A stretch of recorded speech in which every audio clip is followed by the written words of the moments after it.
प्रकरण 5वे चौकोन. आपण प्रकरण 5वं सुरू केलेलं आहे. 5व्या प्रकरणातील आपले पहिले 3 सराव संच झालेले आहेत. सराव संच 5.3 पर्यंत आपला झालेला आहे. आज आपण समलंब चौकोन. समलंब चौकोन म्हणजे काय ते बघणार आहोत. आता समलंब चौकोन म्हणजे काय, तर ज्या चौकोनाच्या सम्मुख बाजूंची एक जोडी समांतर असते त्या चौकोनाला समलंब चौकोन असे म्हणतात.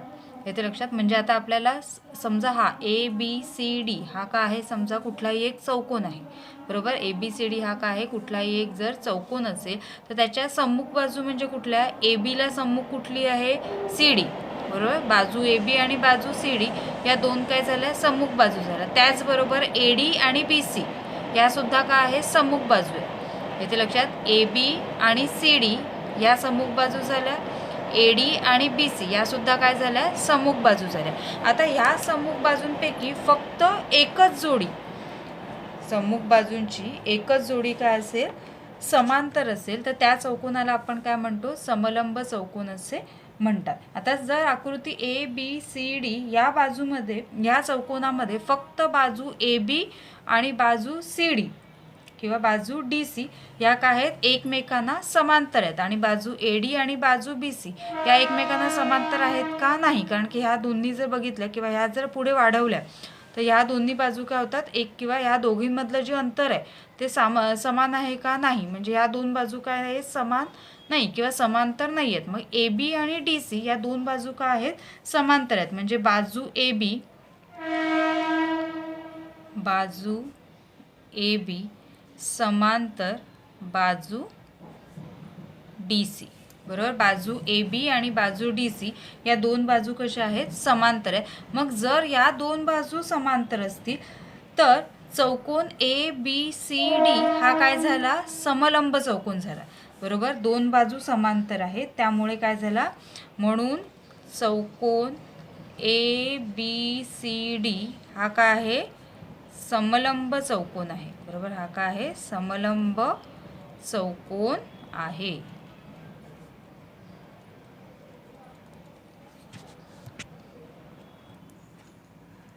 आता समांतर रेषां, समजा AB आणि DC या दोन बाजू कशा आहेत, समांतर आहेत. म्हणजे ह्या जर आपण या बाजूला जर वाढवल्या तरी सुद्धा त्यांच्यामधलं अंतर कसं राहणार आहे, समान राहणार. म्हणजे AB आणि DC या दोन बाजू कशा आहेत, समांतर बाजू आहेत.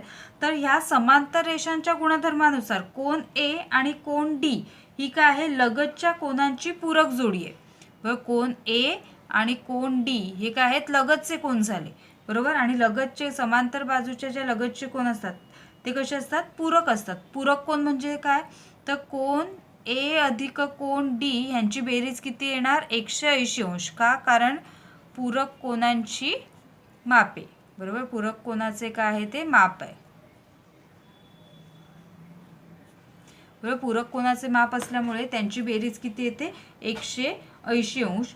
आणि कोन B आणि कोन C या सुद्धा काय आहेत, पूरक कोनाचीच बाजू आहे, बरोबर. कोन A अधिक कोन D बरोबर किती आलं आपलं, 180. त्याच पद्धतीने कोन B अधिक कोन C बरोबर सुद्धा किती येणार आहे, 180 अंश. कारण की हा सुद्धा कसा आहे, पूरक कोन, बरोबर. हा कोन सुद्धा कसा आहे, पूरक कोन आहे. म्हणजे समलंब चौकोनाच्या लगतच्या कोनांच्या दोन जोड्या ह्या पूरक असतात, बरोबर. यावरून आपल्याला काय कळलं, तर समलंब चौकोनाच्या लगतच्या कोनांच्या जोड्या, लगतचे कोन म्हणजे कुठला, कोन A आणि कोन D आणि इकडे कुठला आहे, B आणि C, ह्या लगतच्या कोनांच्या जोड्या ह्या काय असतात, पूरक असतात. हा काय झाला आपला समलंब चौकोनाचा पहिला गुणधर्म झाला. आता आपण पुढे बघूया.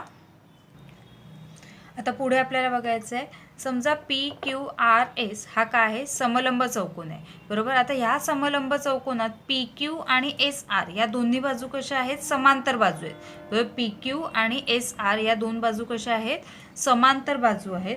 आणि PS आणि QR या दोन कशा आहेत, असमांतर बाजू आहेत, बरोबर. PQ आणि PS आणि QR,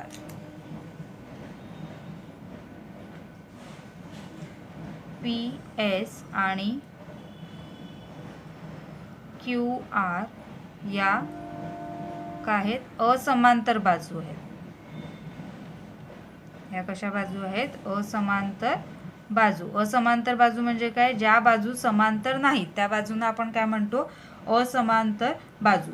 परंतु या असमांतर बाजूंची जर लांबी सारखी असेल, म्हणजे पी एस आणि क्यू आर या दोघांची मापे कशी असतील, सारखी असते. म्हणजे पी एसची लांबी बरोबर जर क्यू आरची लांबी असेल, येथे लक्षात, जर पी एस आणि क्यू आर या दोघांची लांबी काय असेल, सारखी असेल, म्हणजे किंवा हे जर काय असतील, एकरूप असतील, दोन बाजू काय असतील, जर एकरूप असतील, येथे लक्षात, बाजू पी एस आणि बाजू क्यू आर जर एकरूप असतील, तर अशा समलंब चौकोनाला आपण काय म्हणतो, समद्विभुज समलंब चौकोन. ह्याला आपण काय म्हणणार, समद्विभुज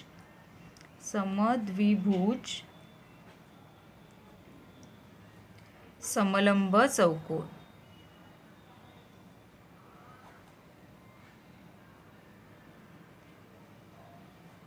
म्हणजे समलंब चौकोनाच्या जर असमांतर बाजूंची लांबी सारखी असेल, येथे लक्षात, समांतर नाही, असमांतर बाजूंची लांबी जर सारखी असेल, तर त्या समलंब चौकोनाला आपण काय म्हणणार, समद्विभुज समलंब चौकोन असे म्हणणार. आता यावरून आपण काय आपल्या लक्षात आलं, तर समलंब चौकोनाच्या असमांतर बाजूंचे मध्यबिंदू जोडणाऱ्या रेषाखंडाला त्या समलंब चौकोनाची मध्यगा असे म्हणतात.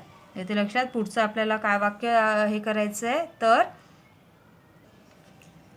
समलंब चौकोनाच्या असमांतर बाजूंचे मध्यबिंदू जोडणाऱ्या रेषाखंडाला त्या समलंब चौकोनाची मध्यगा असे म्हणतात. बरोबर. आता हे समलंब चौकोनाच्या असमांतर बाजूंची मध्यबिंदू जोडणारी समजा ही जर रेषा असेल, तर त्या रेषेला त्या समलंब चौकोनाची काय म्हणतात, मध्यगा असे म्हणतात. सराव संच 5.4 पहिलं गणित.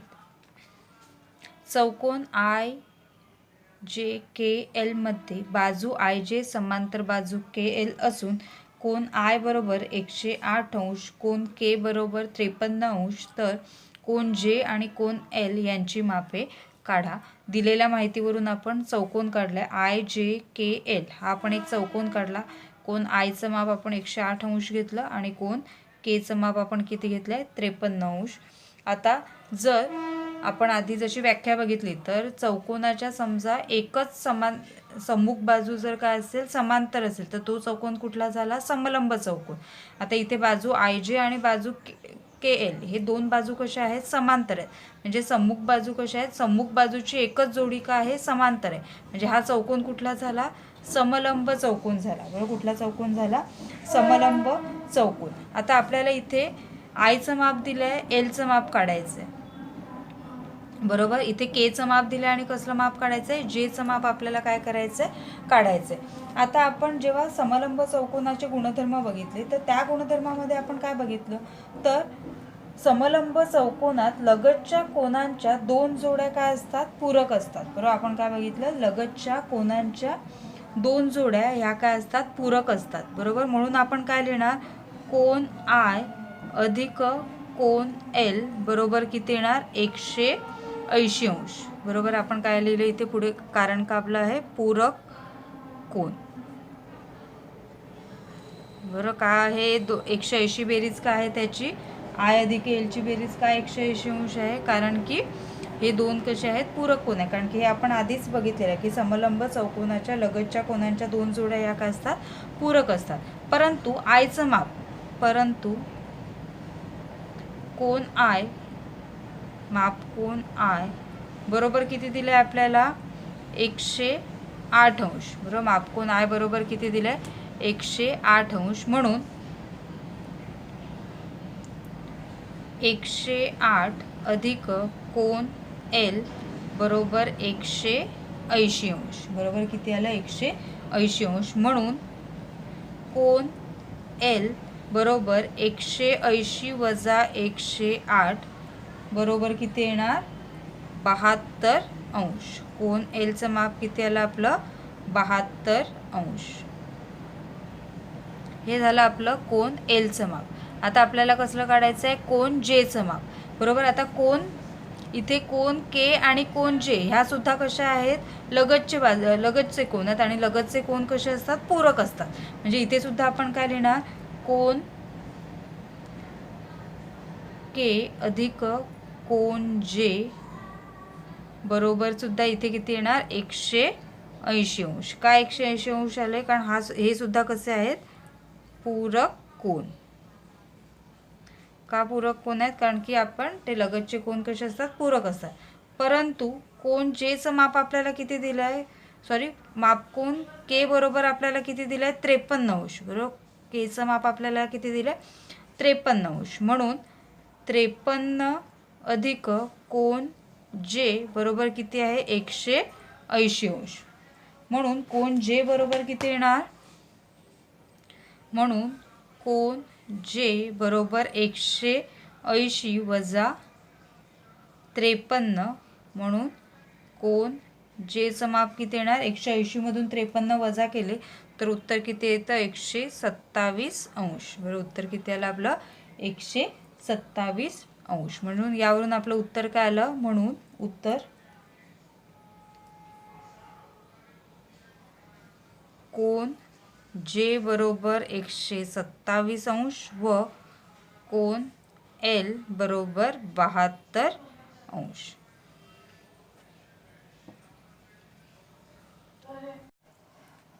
पाच 5.4 मधलं तिसरं, आकृतीमधील चौकोन ABCD मध्ये बाजू BC ही बाजू AD पेक्षा काय आहे, लहान आहे. बाजू BC ही बाजू AD पेक्षा लहान आहे. बाजू BC समांतर बाजू AD आणि जर बाजू BA एकरूप बाजू CD, AB BA आणि CD या दोन बाजू कशा आहेत, एकरूप आहेत. तर आपल्याला काय सिद्ध करायचं आहे, तर कोन ABC एकरूप कोन DCB, म्हणजे हे दोन कोन काय आहेत, एकरूप आहेत, हे आपल्याला सिद्ध करायचं आहे. हे सिद्ध करण्यासाठी आपण एक रचना केली आहे.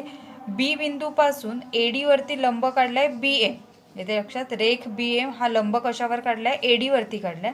आणि CN हा लंब कशावरती काढलाय, आपण AD वरती काढलाय. हा सुद्धा आपण AD वरती. म्हणजे B आणि C या दोन बिंदूंमधून AD या पायावरती आपण दोन काय काढलेले आहेत, लंब काढलेत. आणि ते दोन रेषाखंड आहेत BM आणि CN. बरोबर. ते दोन रेषाखंड कुठले आहेत, BN आणि CN. आता सिद्धता आपल्याला करायचं आहे. त्यासाठी आपल्याला दिलेली माहिती काय, बाजू BC समांतर बाजू AD. आपल्याला गणितामध्येच दिलेलं आहे, बाजू BC समांतर बाजू AD. म्हणून आपण लिहिलंय की बाजू BC समांतर बाजू AD. हे आपल्याला काय केलेलं आहे, दिलेले आहे. आता हे दिलेलं आहे, यावरून आपल्याला काय करायचं आहे, पुढचं सोडवायचं आहे. आता दोन समांतर बाजू, समजा AB BC आणि AD या दोन काय आहेत, समांतर बाजू आहेत. तर त्या दोन समांतर बाजूंवरती काढलेले लंब कुठले आहेत, BM आणि CN. बरोबर. हे दोन काय आहेत, समांतर बाजूंवरती काढलेले लंब. आणि समांतर बाजूंवरती काढलेल्या लंबांची लांबी ही काय असते, नेहमी समान असते. म्हणून आपण काय लिहिणार, दोन समांतर बाजूंवर काढलेल्या लंबांची लांबी ही समान असते. म्हणून आपण काय घेतलं, लंब कुठले आहेत, BM बरोबर CN.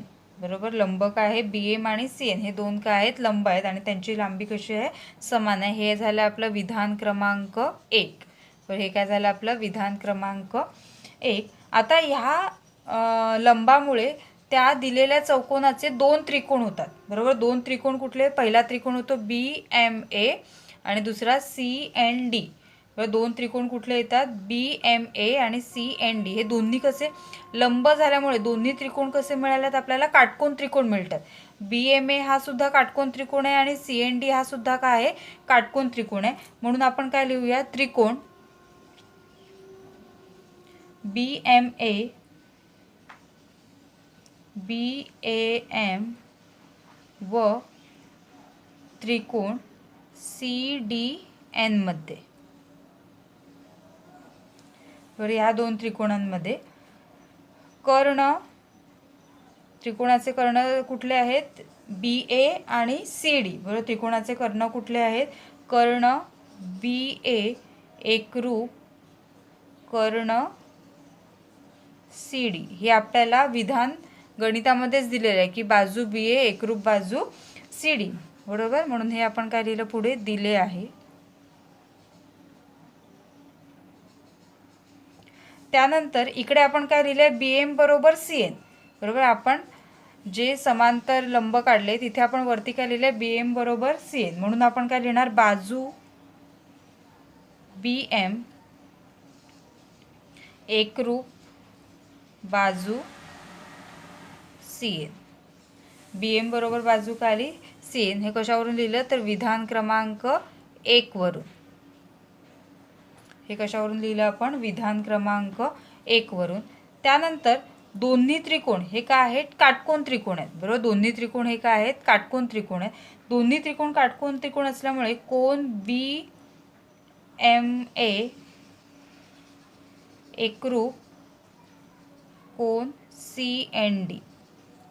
बी एम ए एकरूप सी एन डी का तर प्रत्येकी 90 अंश.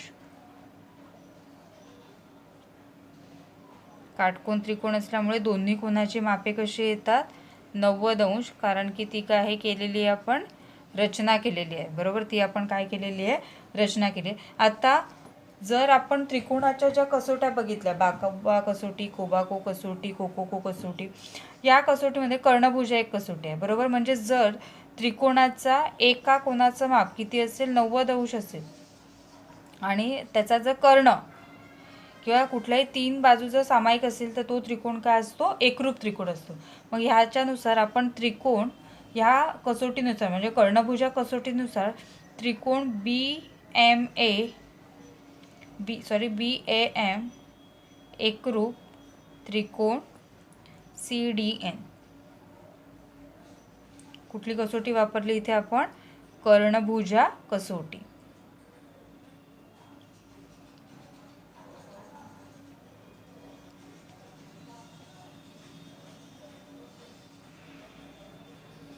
बरोबर. कर्णभुजा कसोटीनुसार हे दोन्ही त्रिकोण कसे आहेत एकरूप आहेत. त्यानंतर म्हणून जर 2 त्रिकोण एकरूप असतील तर त्याचे उरलेले जे कोन असतात ते सुद्धा कसे असणार आहेत एकरूप असणार आहे. मग त्यानुसार कोन ए बी एम बरोबर कोन डी सी एन का तर एकरूप त्रिकोणाचे संगत कोन आहेत ते. एकरूप त्रिकोणाचे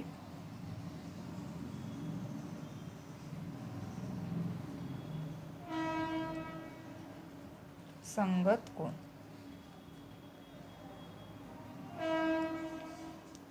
हे काय आहेत एकरूप त्रिकोणाचे संगत कोन आणि हे काय आहे विधान क्रमांक 2 आहे आपलं, बरोबर. हे काय आहे विधान क्रमांक 2 आहे. आता 2 समांतर रेषांपैकी एका रेषेला लंब असलेली रेषा दुसऱ्या रेषेलाही लंब असते. म्हणजे जर आपण बी एम ही एडीला जर आपण लंब काढली असेल तर बी एम ही बी सीला सुद्धा काय असणार आहे लंब असणार आहे. येथे लक्षात 2 समांतर रेषांपैकी एका रेषेला जर आपण लंब काढला तर ती रेषा दुसऱ्या रेषेला सुद्धा काय असते लंब असते. म्हणजे जो बी एम लंब आपण कोणाला काढलाय एडीला काढलाय येथे लक्षात, पण तोच लंब बी सीला सुद्धा काय असणार आहे ती रेषा काय असणार आहे लंब असणार आहे. 2 समांतर रेषांपैकी एका रेषेला लंब असलेली रेषा दुसऱ्या रेषेलाही काय असते लंब असते. आणि या गुणधर्मानुसार आपण काय लिहिणार आहोत कोन एम बी सी बरोबर कोन एन सी बी का कारण की ते लंब असल्यामुळे काय आहे त्याचं माप किती येणार आहे त्या दोन्ही कोनाचं प्रत्येकी 90 अंश, बरोबर. त्या काय आहेत समोरच्या रेषाखंड बी सीला ह्या काय आहेत समांतर असल्यामुळे त्याचं समांतर नाही लंब असल्यामुळे ते किती येणार आहेत 90 अंशाचे येणार आहे. आता आपण विधान 2 आणि हे आपल्याला जे नवीन विधान मिळालं आहे हे काय आहे विधान क्रमांक 3 आहे, बरोबर. हे काय आहे विधान क्रमांक 3 आहे. आता 2 आणि 3 ह्यांची आपण काय करायची आहे बेरीज करायची. विधान 2 आणि विधान 3 यांची काय करायची आहे बेरीज करायची आहे. आता ह्यांची बेरीज आता पहिलं काय इथे 2 आणि 3 ची बेरीज म्हणून करणार आहे कोन ए बी एम अधिक कोन एम बी सी आता आपण उजव्या बाजूची उजव्या बाजू बरोबर आणि डाव्या बाजूची डाव्या बाजू बरोबर. बरोबर, आता हे दोन्ही उजव्या बाजू झाल्या, सॉरी डाव्या बाजू झाल्या. ABM आणि MBC बरोबर कोन DCN अधिक कोन NCB, हे तिसरं आहे काय NCB. बरोबर, आता दोघांचीही बेरीज केली. काय लिहिणार इथे आपण? 2 व 3 ची बेरीज करून, 2 व 3 ची बेरीज करून.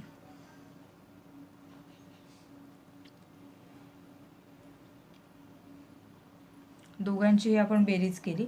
जर दोघांचीही बेरीज केली तर कोनांच्या बेरजेच्या गृहीतकानुसार दोघांचाही आंतरकोन जो मुख्य कोन आहे तो काय आहे? बी आहे. त्यानुसार आपण काय लिहिणार? तर कोन ABC बरोबर कोन DCB. बरोबर, कशामुळे? तर कोनांच्या बेरजेचे गृहीतक, कोनांच्या बेरजेचे गृहीतक.